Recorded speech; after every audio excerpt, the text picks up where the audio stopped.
Everyone, how you going? So I just thought I'd come up, and we've got an interesting story. So people would remember O'Kelly from Seduna and all the issues she was having before. So O'Kelly applied for opt-out again so that she can try and get free of the Indue card and all of the issues. And last year she was told, when she got knocked back last year, she had to wait a year to be a reapply, which is not true. She didn't realise she could appeal. So she's just got her knockback again. But you wouldn't believe the reasons given.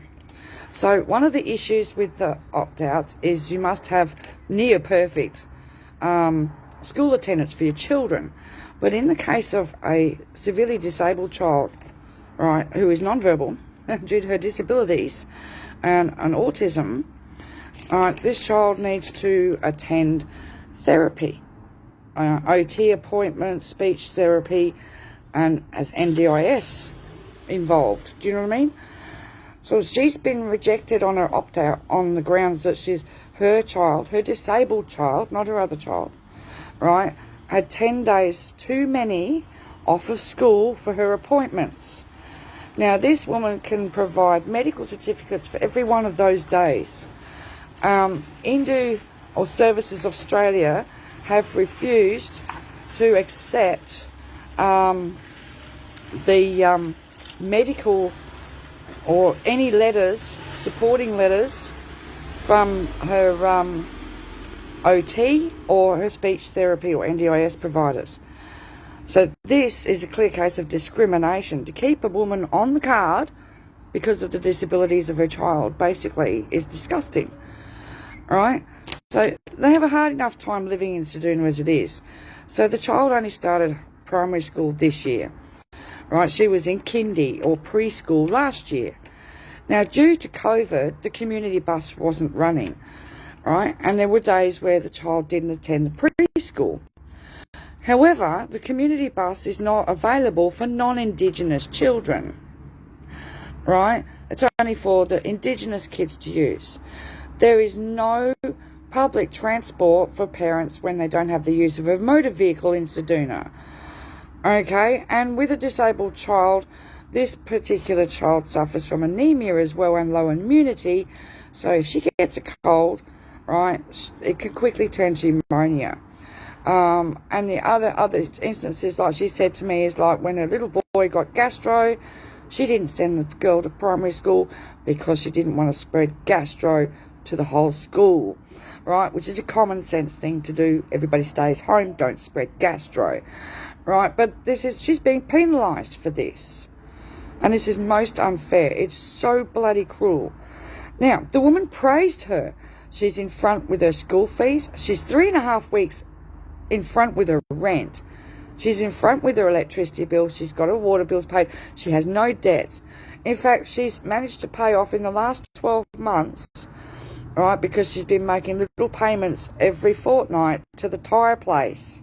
She's even gone as far as prepaying for a replacement set of tyres for her car so she doesn't have to worry about the money. Plus, she's got savings for when SA Housing finally do move her, because she's had lots and lots of problems in this house. They've been terrorised, roof rocked, windows rocked, broken into, and it turns out in the last 12 months, you know, we helped this person a little while back. You might remember we managed to replace a lot of sensory aids and get stuff for the kids when she had major break-in and the house was completely trashed, and all of her it was a educational program system that was stolen, and people on this page helped me go out and rebuy all that stuff and get the kids some clothes and stuff like that. You know, they've been through absolute hell, this family. So, and it turns out, she said to me, they've actually had 5 break-ins in the last 12 months. And where she's living is extremely volatile. There is mobs out on the streets every night. And if you look them the wrong way, they'll come and attack you. So last week, she was fronted with 2 middle-aged First Nations people banging on her door, accusing her of stealing her dog. Well, she didn't have their dog, right? Now, they intimidated her and bullied her, and she's a smoker. They took her smokes.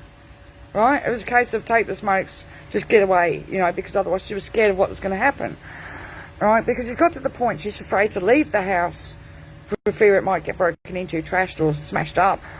But then again, now she's got the problem of they were out the back. 45 minutes later, she was out the back with her children.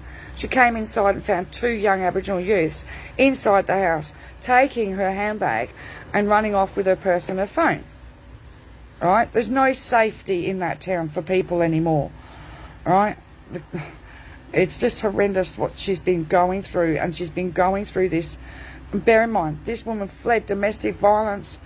Right, she was forced to go to Ceduna or Bundaberg. They were the choices that her domestic violence service in Perth gave her, right, under the guise of if you don't leave, you're failing to protect your children, right, when she had to leave her domestic violence situation.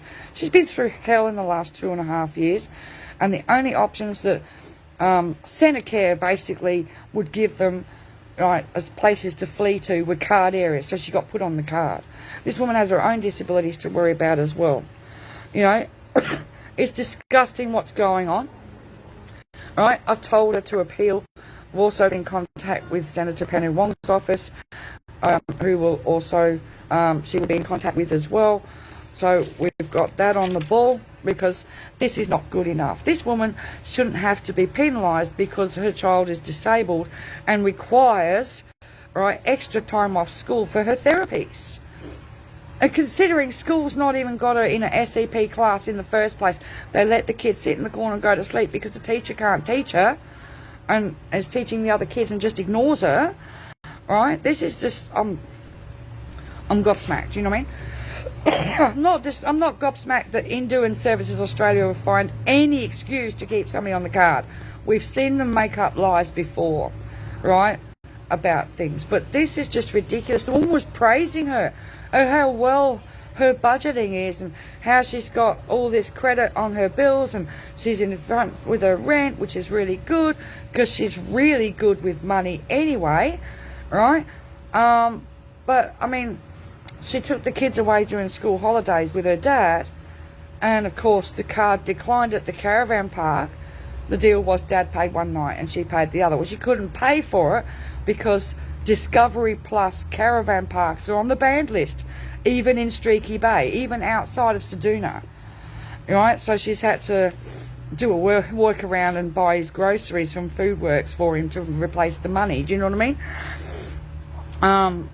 It's not fair, you know, how people are treated. And she said to me, it wears you down. You lock yourself away and you don't leave the house and you just give up. Right? This is not fair. This is no way to treat people. She has enough issues as it is. Just 3 children, okay? A 2-year-old and the 2 primary school age children.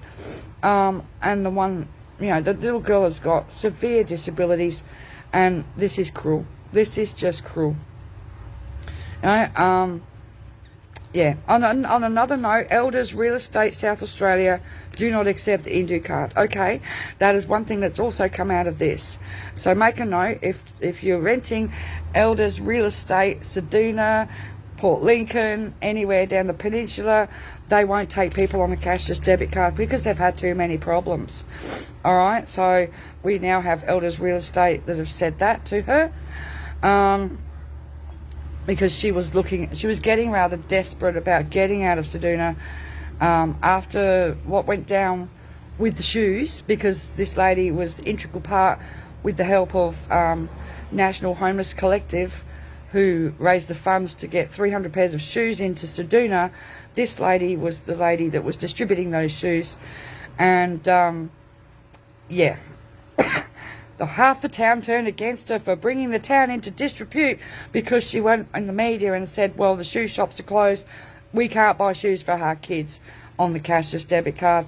And you had Rowan Ramsey lauding it around, saying they can still buy online but they can't use eBay, right? And why should people have to wait 2 or 3 weeks for shoes to show up, pay the extra shipping costs, and they might not fit anyway? And considering you've got a town there now where half the population is on the Indue cashless debit card. Half the population of that town is now on the card. A third of that population got up and moved and left has gone.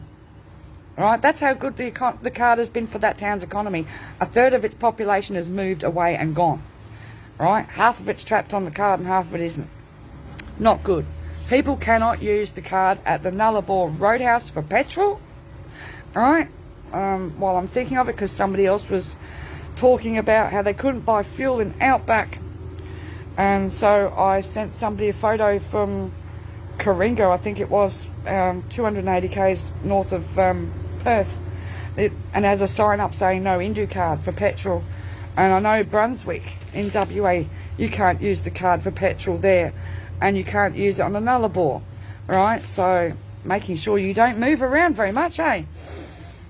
But yeah, this is disgusting what they're doing to this family. She deserves to be let off the card, and hopefully Housing SA will get her some alternative housing that is suitable, because at the moment 4 of them are crammed into a 2-bedroom place, and it's making it difficult for NDIS supports to get in with the equipment that they need for her disabled daughter. And we know that things are in place to try and help her get out and get a bigger place in Port Lincoln, but that's taking time, of course. You know what I mean? Even though she's on a priority 1, it's still taking time. And NDIS and SA Housing, and with the help of the Shadow Minister for Housing in South Australia, that's being taken care of at a different level. But this is just crap. To have this family stuck there, she can't do anything. Oh, she still can't go into the food works in Ceduna. Alright, she's still banned from the food works. And she still won't buy stuff from them, not after the fact that she ordered 2 lasagnas for her kids, because she got banned because she did the ABC article about the shoes, or lack of ability for kids to be able to have shoes, on the cashless debit card in Ceduna.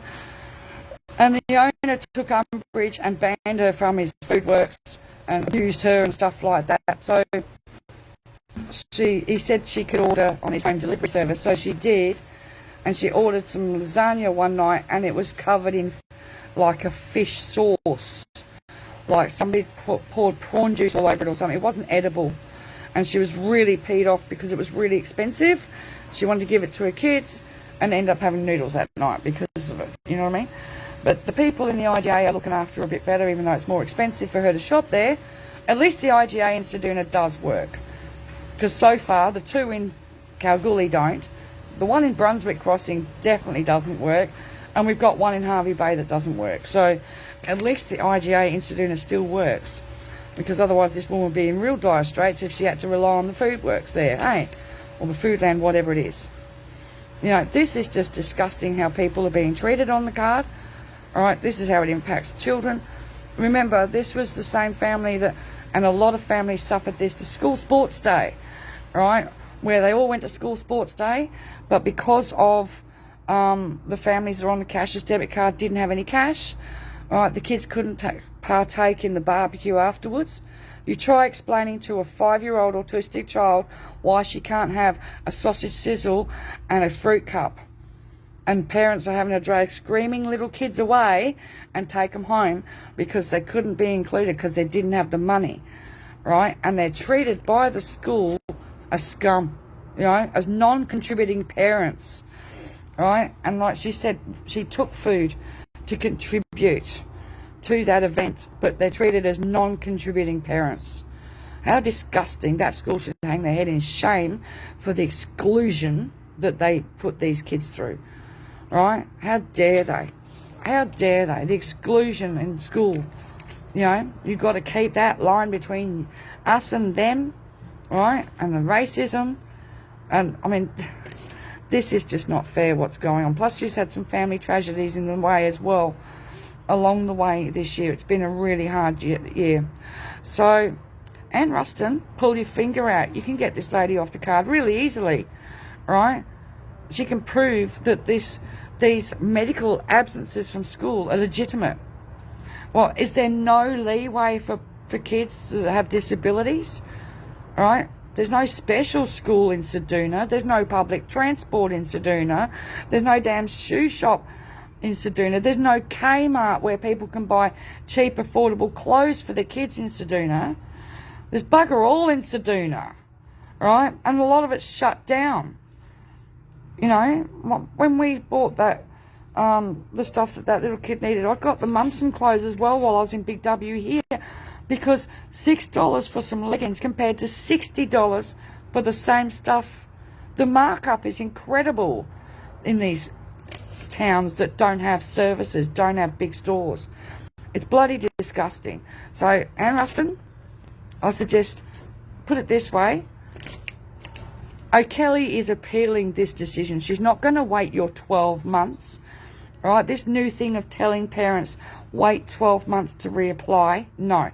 She has the right to appeal, and she has 13 weeks in which to appeal it. She's not going to wait the 13 weeks. Right? She's going to get her federal senator involved, and she's going to fight this. Why don't you save the hassle and let it, and when she rings up to do the review, just accept it and let her off the card. She's got enough medical evidence and enough issues with raising 3 children and one with severe disabilities. Have a heart, okay?